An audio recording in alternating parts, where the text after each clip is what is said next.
ओम शांति सभी भाई बहनों को। आप सबका एक बार बहुत बहुत स्वागत है आपके अपने मास्टर दादा क्लासेस में। तो जैसे कि हम बैंकिंग अवेयरनेस के बारे में पढ़ रहे थे, उस कड़ी में हमने 5 लेक्चर ऑलरेडी डिस्कस कर लिया। हमने हिस्ट्री देख ली, बैंक्स कितने तरीके के होते हैं, बैंकिंग अकाउंट कौन कौन से होते हैं, पोस्ट ऑफिस में सेविंग स्कीम क्या है, बैंकिंग प्रोसेस क्या होता है, ये हमने डिटेल में समझ लिया था। ठीक, उसी लेक्चर को आगे बढ़ाते हैं। आज हम रिजर्व बैंक ऑफ इंडिया की बात करेंगे। ये चैप्टर थोड़ा सा लेंदी है तो 2 पार्ट्स में आएगा। पहले हम आज के लेक्चर में हम सिर्फ स्ट्रक्चर के बारे में बात करेंगे, और अगला जो चैप्टर है, अगला लेक्चर जो आएगा उसमें हम उसके फंक्शन के बारे में बात करेंगे। तो बने रहिए हमारे साथ मास्टर दाता क्लास के साथ। साथ साथ जो आप में से नए बच्चे हैं वो उस चैनल को सब्सक्राइब कर दीजिए, बेल आइकन दबा दीजिए, ताकि आपको आगे आने वाली नोटिफिकेशन का पता चलता रहे। साथ साथ इसे ज़्यादा से ज़्यादा शेयर करिए ताकि और भी बच्चे इसका लाभ उठा सके जो बैंकिंग एग्ज़ाम की तैयारी कर रहे हैं। साथ साथ ही आपका जनरल अवेयरनेस के लिए भी बहुत इंपॉर्टेंट टॉपिक है। तो बने रहिए हमारे साथ और चलते शुरू करते हैं आज का वीडियो। सबसे पहले हिस्ट्री के बारे में बात करेंगे। हर कंट्री का अपना एक सेंट्रल बैंक होता है। आप यूएस की बात कर लीजिए, वहाँ फेडरल रिजर्व बैंक है। यूके में बैंक ऑफ इंग्लैंड है। चाइना में देखें तो चाइना में भी अपना बैंक है, पीपल्स बैंक ऑफ चाइना। तो इंडिया में बहुत ज़रूरत है एक सेंट्रल बैंक के होने की। तो उसके लिए क्या है, एक हिल्टन यंग कमीशन बैठाई जाती है। उससे पहले हम हिस्ट्री में चलते हैं, ठीक है। और पहले तो जब फर्स्ट वर्ल्ड वॉर हुआ था, फर्स्ट वर्ल्ड वॉर यानी 1914 से 1918, उस समय बैंकिंग क्राइसिस हो गई थी, बहुत ज़्यादा बुरी हालत हो गई थी। तो ब्रिटिश गवर्नमेंट ने क्या किया, जितने भी प्रेसिडेंसीज बैंक थे, प्रेसिडेंसी मतलब मद्रास हो गया, बंगाल हो गया और बॉम्बे, इन तीनों बैंकों को आपस में मर्ज कर दिया और एक इंपीरियल बैंक ऑफ इंडिया की स्थापना हुई 1921 में। उस बैंक को सेंट्रल बैंक की तरह काम करना था। लेकिन वही है कि मतलब जिस टीम का अंपायर होगा उसी टीम को फेवर करेगा। तो सेंट्रल बैंक जो स्टेट बैंक था यानी इंपीरियल बैंक था उस समय का, वो एक तो प्रॉफिट मेकिंग बिजनेस भी था और करेंसी भी इशू करना था। तो एक देखा जाए तो वो पार्शलिटी रहती है, अपना फेवर देखेगा, ठीक है। तो इसलिए वो भी नहीं चल पाया, बैंकिंग की हालत नहीं सुधर पाई भारत में। तो फिर एक हिल्टन यंग कमीशन की स्थापना होती है 1926 में। उस कमेटी का रिकमेंडेशन होता है कि एक ऐसी बैंक बनाई जाए जो सारे बैंकों को रेगुलेट करे, चाहे प्रेसिडेंसी बैंक हो, चाहे वो आपके स्वदेशी बैंक हो, चाहे फिरंगी बैंक हो, उन सबको रेगुलेट करे, साथ साथ करेंसी भी इशू करे भारत में। उसी को मद्देनज़र देखते हुए ब्रिटिश गवर्नमेंट ने पहले से इग्नोर किया। लेकिन जब ग्रेट डिप्रेशन आया 1929 से 32 के बीच में, तो देश की बहुत बुरी हालत हो गई थी, भारत की भी। क्योंकि मोस्ट ऑफ द पैसा जो था, इंडियन बैंक्स ले लो चाहे आप फिरंगी बैंक ले लो, ठीक है, इनका मोस्ट ज़्यादा करके पैसा जो है यूएस के एक्सपोर्ट इंपोर्ट और वहाँ की जो स्टॉक मार्केट थी वहाँ से आता था। तो उस वजह से क्या होता है, यहाँ भी बैंकों की हालत ख़राब होने लगती है। तो ब्रिटिश गवर्नमेंट को याद आता है कि हिल्टन यंग कमीशन ने रिकमेंडेशन दिया था एक सेंट्रल बैंक को, एपेक्स बैंक को बनाने के लिए। तो फिर उसी को रिजर्व बैंक ऑफ इंडिया 1934 को बिल पास किया जाता है, उसे एक्ट बनता है 1934 में। और 1 अप्रैल 1935 को रिजर्व बैंक ऑफ इंडिया की स्थापना होती है। तो इस बैंक को स्थापना करने के लिए मोस्टली प्राइवेट शेयर होल्डर से इस बैंक को स्थापना करने के लिए 5 करोड़ की इन्वेस्टमेंट चाहिए थी, कैपिटल इन्वेस्टमेंट चाहिए थी, जिसमें कि 90 से 95% जो शेयर थे वो प्राइवेट फर्म्स के पास है, इंडस्ट्रियलिस्ट के पास है, यूरोपियंस होते हैं मोस्टली। और लगभग 20 से 25 लाख का जो इन्वेस्टमेंट था, 5 करोड़ में से 20 से 25 लाख का इन्वेस्टमेंट जो था वो ब्रिटिश गवर्नमेंट प्रोवाइड करी थी। तो देखा जाए तो ये रिजर्व बैंक ऑफ इंडिया एक प्राइवेट बॉडी की तरह ओरिजिनेट हुआ था। लेकिन 1 जनवरी 1949 को इसे नेशनलाइज कर दिया गया। नेशनलाइज मतलब मोर देन 51% जो शेयर्स है वो गवर्नमेंट बॉडीज़ के पास है, इस तरह से नेशनलाइज होता है।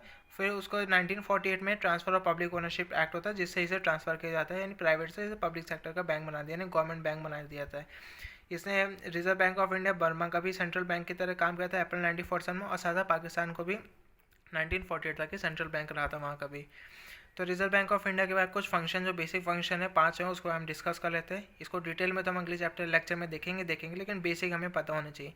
सबसे पहले सेंट्रल बैंक है, यानी एपेक्स बैंक है, सुप्रीम बैंक है हर बैंकों का। साथ साथ बैंकर्स का बैंक है, जितने भी बैंक है वह उन्होंने भी अपना अपना यहाँ पे एक अकाउंट खोला है। हर बैंक का यहाँ पे अकाउंट होता है। कोई भी बैंकों को पैसा चाहिए होता है, बैंकों को लोन चाहिए होता है, बैंकों को एक्स्ट्रा सरप्लस अमाउंट वाला मनी डिपॉजिट करना हो तो वो रिजर्व बैंक ऑफ इंडिया के पास डिपॉजिट कर सकते हैं। तो बैंकर्स का भी बैंक है, ठीक है। ये कौन कौन से, एक आरबीआई एक्ट 1934 के तहत ये कुछ मतलब डिपॉजिट लेता है, सरप्लस को डिपॉजिट करता है, साथ साथ लोन ग्रांट करता है। साथ साथ बैंकिंग रेगुलेशन एक्ट 1949 के तहत ये 2 तरह से आपको बैंकर्स का बैंक, यानी बाकी बैंकों से डील करने के लिए 2 एक्ट आते हैं। गवर्नमेंट का बैंक है, गवर्नमेंट को जब भी कोई पैसे की कमी होती है या गवर्नमेंट को कुछ मॉनेटरी पॉलिसी बनानी होती है तो रिजर्व बैंक गवर्नमेंट ने इसे कंसल्ट करती है, वो इसको गाइडलाइंस देती है गवर्नमेंट ऑफ इंडिया को। साथ साथ आपने वेज एंड मीन एडवांस भी सुना होगा कभी न्यूज़ में। तो ये क्या होता है, एक जब गवर्नमेंट लोन लेती है, गवर्नमेंट के पास पैसे कमी होती है, तो way and means advance issue होते हैं, मतलब एक लोन देने का तरीका है, ठीक है। टेक्निकल भाषा में इसे लोन कहा जाता है, मतलब सिंपल भाषा में लोन कहा जाता है, वैसे इसे टेक्निकली इसे वेज एंड मीन एडवांस कहता है जब गवर्नमेंट पैसा लेती है। उसके बाद section 22 of reserve Bank of India, यानी ये जो इशू करेंसी की बात करें तो सिर्फ 1 रुपये का जो नोट है वो गवर्नमेंट ऑफ इंडिया इशू करती है, जबकि बाकी करेंसी के जो नोट्स हैं वो सारे नोट्स, मैं नोट्स की बात कर रहा हूँ, वो रिजर्व बैंक ऑफ इंडिया, जबकि जो कॉइन्स हैं वो मिंटिंग ऑन करती है गवर्नमेंट ऑफ इंडिया की तक करती है। साथ साथ मैक्सिमम कितना डिनोमिनेशन का ये छाप सकती है, तो सेक्शन 21 में लिखा है, ठीक है। सेक्शन 21 में ये गिवन है कि 10,000 तक का जो मैक्सिमम करेंसी है वो रिजर्व बैंक ऑफ इंडिया छाप सकती है। एक फॉरेक्स एक्सचेंज होता है, फॉरेक्स एक्सचेंज मतलब फॉरेन करेंसी, फॉरेन एक्सचेंज को मेंटेन करने के लिए जो रिजर्व बैंक ऑफ इंडिया है वो लगभग 85 करोड़ तक उसके पास कैपिटल होना चाहिए फॉरेन करेंसी का, ठीक है। अब हम इसके स्ट्रक्चर के बारे में बात करते हैं, यानी इसमें कौन कौन से बोर्ड ऑफ डायरेक्टर्स होते हैं जो इसको रेगुलेट करते हैं। सबसे पहले टोटल 21 मेंबर्स होते हैं, 21 मेंबर्स की सीरीज देखते हैं, ठीक है। फर्स्ट क्या है, गवर्नर होता है जो कि सुप्रीम होता है, रिजर्व बैंक ऑफ इंडिया का मेन हेड होता है, जो इसका टेन्योर 5 ईयर्स का होता है। 4 डेप्यूटी गवर्नर्स होते हैं जिनका टेन्योर 4 ईयर्स का होता है। 4 डायरेक्टर जो लोकल बोर्ड्स होते हैं, लोकल बोर्ड्स मतलब मेट्रोपॉलिटन सिटी, मेट्रोपॉलिटन में आपके दिल्ली, मुंबई, कोलकाता और चेन्नई होती है, ठीक है। और इसमें क्या है, 5-5 दिल्ली में भी 5 मेंबर्स की टीम होगी, उसका एक हेड होगा, ठीक है। 4 टोटल 5 मेंबर होंगे, उसमें 4 थोड़ा सा नीचे होंगे और उनमें से एक चुना आता है 5वां, ठीक है, वो हेड होता है, वही रिप्रेजेंट करता है। मुंबई में 5 की टीम होती है, लोकल लेवल में 5 की होती है, उनमें उनका एक हेड होता है जो कि रिजर्व बैंक ऑफ इंडिया में आता है। कोलकाता, चेन्नई, यानी हर एक जगह 5-5 लोग की टीम होती है, उनमें से हर एक का एक नॉमिनेट करते हैं और रिजर्व बैंक ऑफ इंडिया के बोर्ड ऑफ डायरेक्टर्स में लोकल बॉडीज़ की तरफ से वो जाते हैं रिप्रेजेंटेटिव तरह। साथ साथ 2 फाइनेंस मिनिस्ट्री की तरफ से जाते हैं और 10 जो है गवर्नमेंट अपॉइंट करती है। गवर्नमेंट का इन्वॉल्वमेंट क्यों है, मेन पोर्शन इसमें, क्योंकि गवर्नमेंट जितना भी स्कीम लाती है, गवर्नमेंट को जितना भी जीडीपी चलाना है, इकोनॉमिक्स देश की सुधारनी है, यहाँ इन्वेस्टमेंट करना है, तो बेहतर है, गवर्नमेंट ऑफिशियल से बेहतर कोई नहीं जान सकता, क्योंकि वो अलग अलग मिनिस्टर्स, अलग अलग डिपार्टमेंट के अलग अलग ऑफिसर्स होते हैं, उनको पूरा डिटेल में नॉलेज होता है, तो वो इसलिए इनका इन्वॉल्वमेंट ज़्यादा होता है। साथ साथ वो रिजर्व बैंक ऑफ इंडिया को बीच बीच में गाइडलाइंस भी देते रहते हैं कि कहाँ पे कितना इन्वेस्ट करना है, कितना कब करेंसी कितनी छापनी है। सर तो टोटल देखा है तो 1 गवर्नर हो गए, 4 डेप्यूटी हो गए, 4 लोकल गवर्नर हो गए, 2 फाइनेंस मिनिस्टर और 10 गवर्नमेंट नॉमिनेटेड। तो टोटल कितना हुआ, 1 + 4 5, 5 + 4 9, 9 + 2 11, 11 + 10 20, तो टोटल 21 मेंबर्स हो गए। आई थिंक आपको ये समझ आ रहा होगा। अब हम बात करते हैं इस समय के प्रेजेंट गवर्नर है। 25th गवर्नर कौन है, डॉक्टर शशिकांत दास है। ये बहुत कई बार क्वेश्चन आता है बैंक में और ये इंपॉर्टेंट क्वेश्चन भी है कि जो पहले आरबीआई के नॉन इकोनॉमिस्ट गवर्नर कौन बने, तो क्या है, डॉक्टर शशिकांत दास। और इससे पहले 24th गवर्नर कौन थे, उर्जित पटेल। ये पहले गवर्नर है रिजर्व बैंक ऑफ इंडिया जिन्होंने अपना टेन्योर पूरा नहीं किया, यानी इन्होंने पूरे अपने 5 ईयर्स का टेन्योर कंप्लीट नहीं किया, पहले ही इन्होंने रिज़ाइन कर दिया। 4 डेप्यूटी गवर्नर्स कौन है इस वक्त, मतलब NS विश्वनाथन, BP कनुरिया, विरल आचार्य और महेश जैन, ठीक है। अब इसमें एक कुछ इंपॉर्टेंट चीज़ नोट करने वाली बात यह है कि देखिए आप फर्स्ट और सेकंड, यानी विश्वनाथन जी और BP कनुरिया, ये ऑलरेडी आरबीआई के ऑफिशियल्स होने की वजह से जो जब ये रिज़ाइन करेंगे, यानी जब इनका टेन्योर पूरा हो जाएगा, तो अगला जो आएंगे वो भी आरबीआई के एक्स ऑफिशियल्स ही वहाँ पे डिप्यूटी गवर्नर बन सकते हैं। अगर विरल आचार्य की बात करिए तो ये भी इकोनॉमिस्ट है, और जब ये रिज़ाइन करेंगे तो भी एक इकोनॉमिस्ट ही आएगा। साथ साथ महेश जैन, ये CEO MD थे IDBI, industrial development bank of India, यानी गवर्नमेंट बैंक है। तो अगला जो यहाँ पे जो डिप्यूटी गवर्नर आएगा महेश जैन की जगह, वो भी एक CEO होगा या गवर्नमेंट बैंक का, यानी गवर्नमेंट एम्प्लॉय होगा किसी भी गवर्नमेंट बैंक का। अब रिजर्व बैंक ऑफ इंडिया की सब्सिडरीज के बारे में बात करते हैं। तो रिजर्व बैंक ऑफ इंडिया की बेसिकली 4 सब्सिडरीज थी, पहले नेशनल हाउसिंग बोर्ड भी थे, लेकिन उसके बाद उसको गवर्नमेंट ने पूरा टेक ओवर ले लिया, सारे शेयर्स उससे कम्प्लीटली तरह से ले लिए हैं, क्योंकि रिजर्व बैंक ऑफ इंडिया के पास बहुत सारी जिम्मेदारी आई थी, क्योंकि हाउसिंग भी उसे फाइनेंस देना था, करेंसी भी इशू करनी थी, फॉरेक्स एक्सचेंज में करना था, बैंकों को भी रेगुलेट करना था, मॉनिटर करना, गवर्नमेंट की भी हेल्प करनी थी, तो काफ़ी उस पर काफ़ी काम हुआ। तो इस तरह से गवर्नमेंट ऑफ इंडिया ने उसे नेशनल हाउसिंग बोर्ड को अलग कर दिया रिजर्व बैंक ऑफ इंडिया के सब्सिडरीज में से। तो इस समय टोटल 3 सब्सिडरीज है। पहला है deposit insurance and credit guarantee corporation of India, यानी DICGCI। साथ साथ सेकंड है भारतीय रिजर्व बैंक नोट मुद्रण प्राइवेट लिमिटेड, ये प्राइवेट फर्म थी, लेकिन इसका जो टेक्नोलॉजी थी बहुत ही एडवांस है, इसलिए गवर्नमेंट इसे मतलब रिजर्व बैंक ऑफ इंडिया ने टेक ओवर कर लिया, अपने में मर्ज कर लिया। तो ये BRB NMPL है।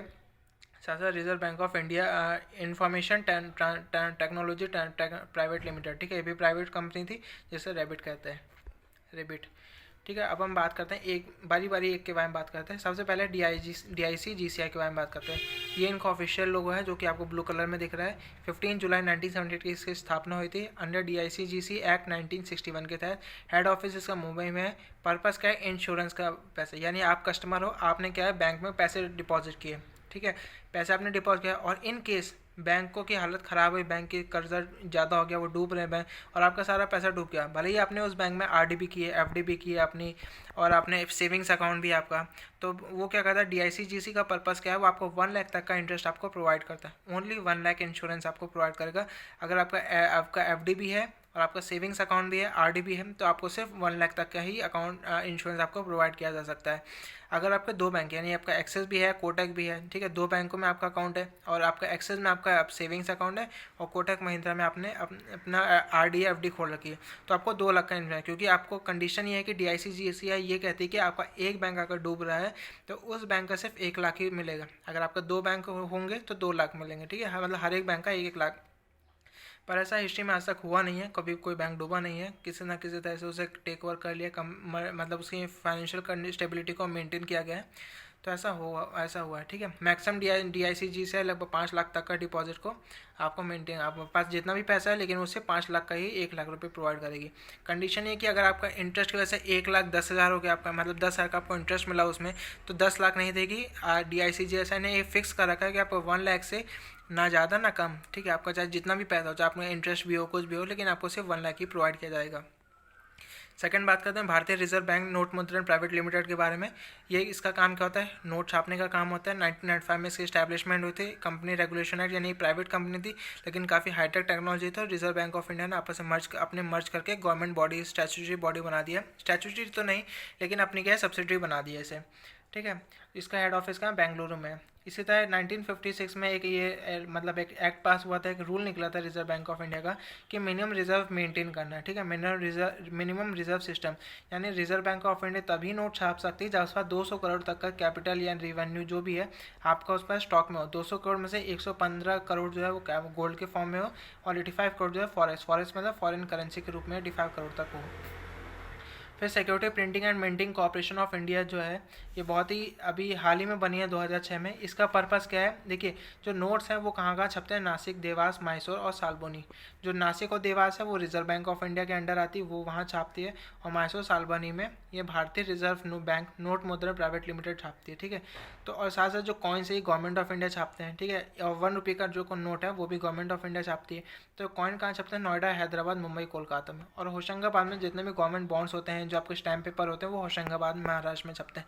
तो इन तीनों, ये जो 9 एरियाज़ हैं, या डिसेंट्रलाइज तरह काम करते हैं, ठीक है, प्रॉपर कोऑर्डिनेशन नहीं हो रहा था, तो उसके लिए क्या किया? Security printing and minting corporation of India limited की स्थापना की गई 2006 में, जिसका हेड ऑफिस कहाँ है? नई दिल्ली में।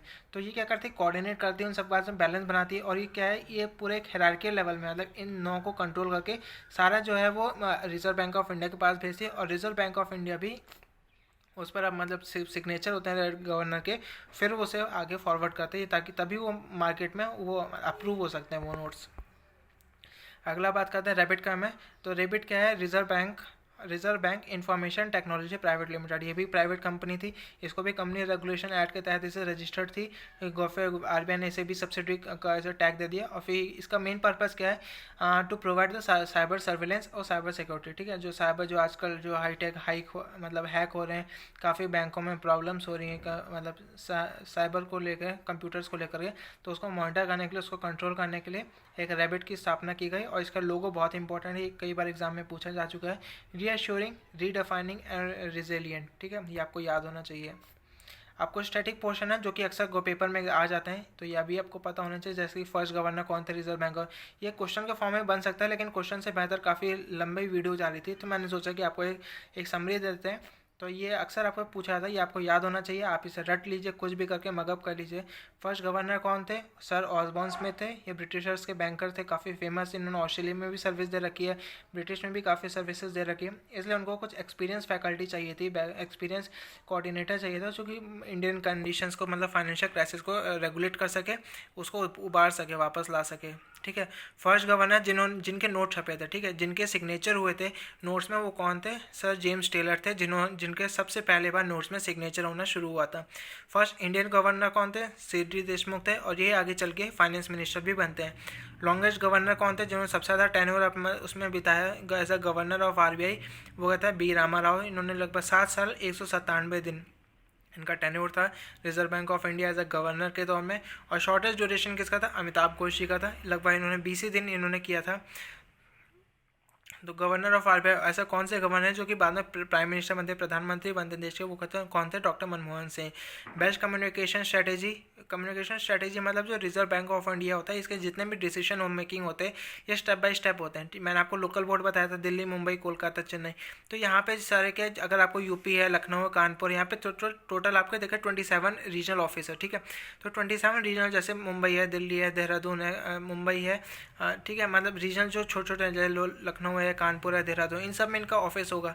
तो ये सारे क्या कहते हैं? सब ऑफिस को रिपोर्ट करेंगे, ठीक है, मतलब रीजनल ऑफिस सब ऑफिस को रिपोर्ट करेंगे। वो मतलब जो लोकल बोर्ड होते हैं वो फिर आपको जो मेट्रोपॉलिटन सिटी वहाँ पे और मतलब हमने वो ऑर्डर्स वहाँ पे फॉर्मुलेट करेंगे। हर एक के बीच में प्रॉपर कम्युनिकेशन होता है। और लास्ट में क्या है? रिजर्व बैंक ऑफ इंडिया जो कि मुंबई जाता है। तो इसके लिए इसको अवार्ड भी मिल चुका है बेस्ट कम्युनिकेशन स्ट्रेटेजी, यानी हर सीक्वेंस, हर हिरार्कियल लेवल में काफ़ी इंप्रूवमेंट होता है इसकी वजह से। 3 ऑटोनॉमस इंस्टीट्यूशन है जो कि reserve Bank of India regulate करती है, चलाती है, जैसे कि national bank of bank management. ये थोड़ी ऑफ में गलती हो गई है तो आप देख लीजिए। National bank of bank management जो कि पुणे में है। Indira Gandhi institute of development research Mumbai में है। Institute for development and research in banking technology Hyderabad में। साथ साथ को ट्रेनिंग इंस्टीट्यूशन भी होते हैं जो वहाँ के जो ऑफिशियल्स होते हैं उनके लिए। आरबीआई एकेडमी है आपको मुंबई में। Reserve bank staff college Chennai में है। और college of agriculture banking Pune में है। आई होप आपको पूरा लेक्चर समझ में आएगा। तो इसे लाइक कीजिए, शेयर करिए, सब्सक्राइब कर दीजिए चैनल को, ताकि आपको आगे के लेक्चर का नोटिफिकेशन मिलता रहे। और मैं आपको खास तौर पे आपको सजेशन देता हूँ कि इन लेक्चर्स का आप ध्यान से सुनिएगा। नोट्स आपको पीपीटी है, आपका पीडीएफ आपको नीचे अवेलेबल हो जाएगी डिस्क्रिप्शन बॉक्स में, टेलीग्राम चैनल से आपको डाउनलोड कर। लेकिन इंपॉर्टेंट है कि आप पूरा लेक्चर सुनिएगा ध्यान से, ठीक है, वो सबसे ज़्यादा इंपॉर्टेंट है। नोट्स आपके बाद में बन जाएंगे, पीडीएफ आपको प्रोवाइड कर दी जाएगी। अगले लेक्चर में मिलते हैं जिसमें कि हम फंक्शंस के बारे में बात करें। तब तक खुश रहिए, पढ़ते रहिए। ओम शांति।